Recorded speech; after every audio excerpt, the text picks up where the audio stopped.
which we will do as we customarily do on the front plaza of the church.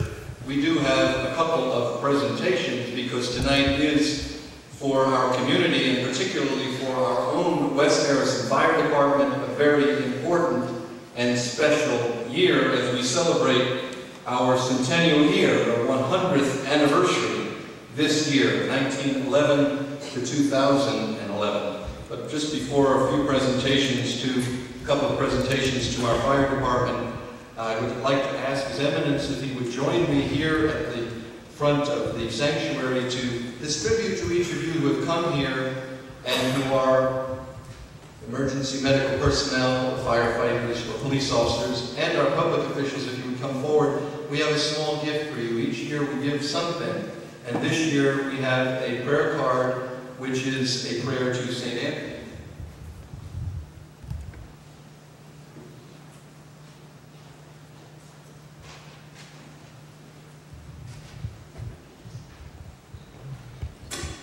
St. Anthony is a great saint, and we have a wonderful patron of our parish here in Silver Lake. And if you have ever relied on the patronage of St. Anthony, you are the beneficiary of many powerful prayers, and I'm sure that we all have. This is the very beautiful, unfailing prayer to St. Anthony with a beautiful image of him on the front of the card, and it reads as follows.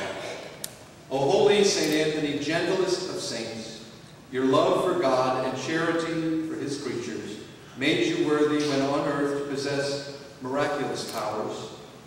Miracles waited on your word, which you were ever ready to speak, for those in trouble or anxiety. Encouraged by this thought, I implore of you to obtain for me my request. The answer to my prayer may require a miracle. Even so, you are the saint of miracles. O gentle and loving St. Anthony, whose heart was ever full of human sympathy, whisper my petition into the ears of the sweet infant Jesus, who loved to be folded in your arms, and the gratitude of my heart will be ever yours. So I'd ask you please to come forward, and from His Eminence and from myself, this sign of gratitude and sign of prayer to each one of you.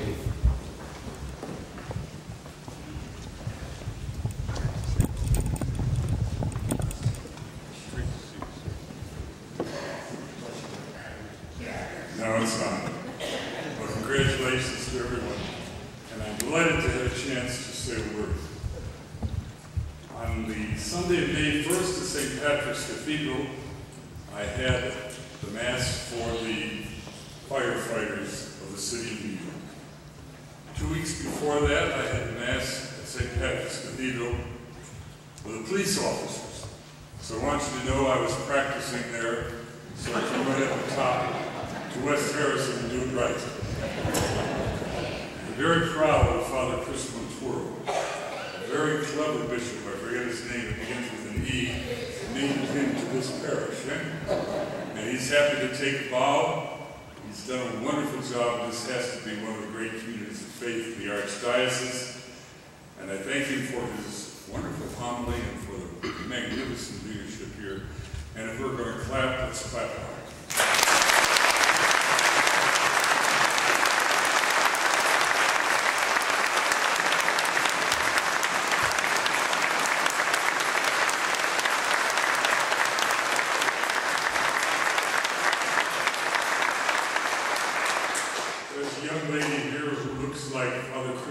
Kid's sister, but she tells me that she's his mother. And could I have his mother and father please stand up so we know what's right?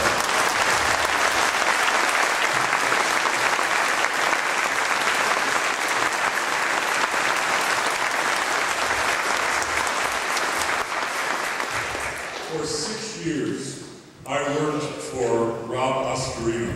You could write a book about it. It was a tough time, eh?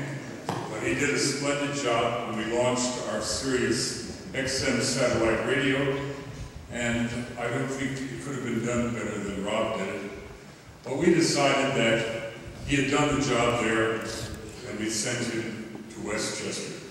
And unfortunately you are, Rob, great to see you, and thank you for being here.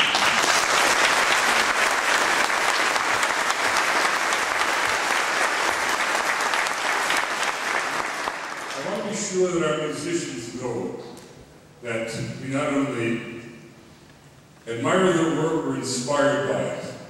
You help us to pray.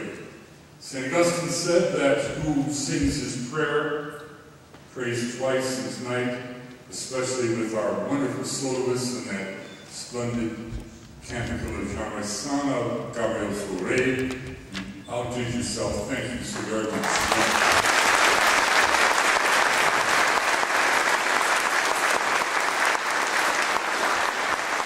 Let me say a little serious word before we go outside. It's 10 years now that we had the tragedy of 9/11.